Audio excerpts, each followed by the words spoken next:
নির্বাচন নিয়ে ষড়যন্ত্র চলছে। ফেব্রুয়ারিতে নির্বাচন হওয়াটাই বড় চ্যালেঞ্জ বলে মন্তব্য করেছেন বিএনপি মহাসচিব মির্জা ফখরুল ইসলাম আলমগীর।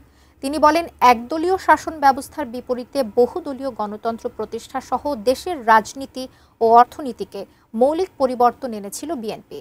৪৭তম প্রতিষ্ঠা বার্ষিকী উপলক্ষে দলের প্রতিষ্ঠাতা জিয়াউর রহমানের সমাধিতে শ্রদ্ধা নিবেদন করেন দলের নেতাকর্মীরা।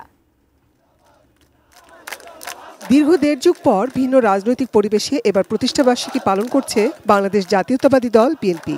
গত বছরের ৫ আগস্ট ছাত্র জনতার অভ্যুত্থানে আওয়ামী লীগ সরকার পতনের পর নতুন রাজনৈতিক অধ্যায়ে বাংলাদেশ। এর মধ্যেই ৪৮-এ পা দিল দলটি। এ উপলক্ষে সকালে শেরেবাংলা নগরে শহীদ প্রেসিডেন্ট জিয়াউর রহমানের সমাধিতে শ্রদ্ধা নিবেদন করেন দলের অগণিত নেতাকর্মী। বিএনপি মহাসচিব মির্জা ফখরুল ইসলাম আলমগীরের নেতৃত্বে দোয়ায় অংশ নেন তারা। শ্রদ্ধা নিবেদন শেষে মহাসচিব মির্জা ফখরুল বলেন, বিএনপির মূল দর্শন বাংলাদেশি জাতীয়তাবাদ, যা দেশের রাজনীতিতে আমূল পরিবর্তন এনেছে। এরপরও বারবার চেষ্টা হয়েছে বিএনপিকে ধ্বংস করার। একদলীয় শাসন ব্যবস্থা থেকে বহুদলীয় গণতন্ত্রে শহীদ প্রেসিডেন্ট জিয়াউর রহমান এই বাংলাদেশে আবার বহুদলীয় গণতন্ত্রের প্রবর্তন।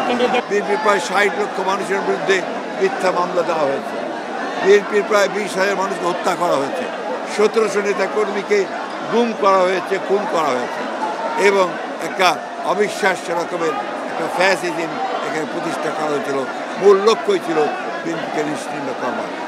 আল্লাহর অশেষ রহমতে জনগণের আন্দোলনের মধ্য দিয়ে, ছাত্রদের আন্দোলনের মধ্য দিয়ে আমরা সেই ভয়াবহ হাসিনা থেকে মুক্ত হতে পেরেছি। তিনি বলেন, ফেব্রুয়ারিতে সুষ্ঠু নির্বাচন অনুষ্ঠানে সহযোগিতা করাই এখন চ্যালেঞ্জ। সংস্কারে সর্বাত্মক সহযোগিতা করছে বিএনপি। ২৬শে ফেব্রুয়ারি মাসে যে নির্বাচন অনুষ্ঠানের কথা আছে, সেই নির্বাচন অনুষ্ঠান সুষ্ঠুভাবে করার সর্বত্র সহযোগিতা করা, সাহায্য করা, সেই সংস্কারে বিএনপি সর্বাত্মক সহযোগিতা করেছে। ৩১ দফা বাস্তবায়নের মধ্য দিয়ে রাজনীতির আমূল পরিবর্তন করতে চায় বিএনপি। আগামীতে জনগণের ভোটে রাষ্ট্র ক্ষমতায় গেলে একটি সমৃদ্ধশালী দেশ গড়বে বিএনপি। বিএনপির ৩১ দফা কর্মসূচি প্রবর্তনের মধ্য দিয়ে বাংলাদেশের রাজনীতিতে সম্পূর্ণ আমূল একটি পরিবর্তন আনার ব্যবস্থা করেছে। নাজিয়া আফরিন, 18 নিউজ, ঢাকা।